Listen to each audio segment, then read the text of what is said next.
মাননীয় স্পিকার, আপনাকে ধন্যবাদ।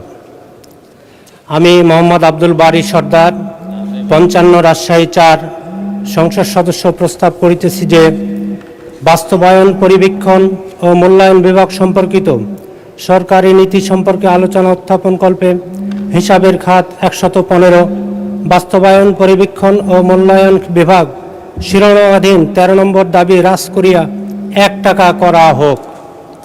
মাননীয় স্পিকার, আমরা সবাই জানি এই দাবি কখনো গ্রহণ করা হবে না। তারপরেও একটা প্রতীকী প্রতিবাদ হিসাবে এই মহান জাতীয় সংসদকে জানাতে চাই আমাদের প্রতিবাদটা। সেই প্রতিবাদটাই আপনার মাধ্যমে জাতীয় সংসদকে জানাচ্ছি।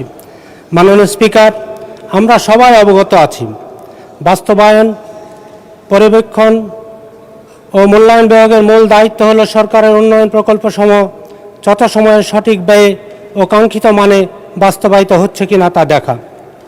কিন্তু বাস্তবতা প্রতি বছরে আমরা দেখি অসংখ্য প্রকল্প সময় মতো শেষ হয় না, ব্যয় কয়েক গুণ বেড়ে যায় এবং প্রকল্পের গুণগত মান থাকে না বা কমে যায়।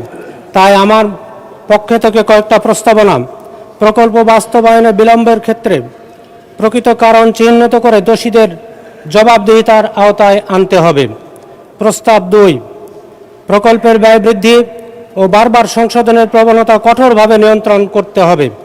প্রকল্পের মান নিশ্চিত করতে স্বাধীন ও নিরপেক্ষ মূল্যায়ন ব্যবস্থা আরও শক্তিশালী করতে হবে।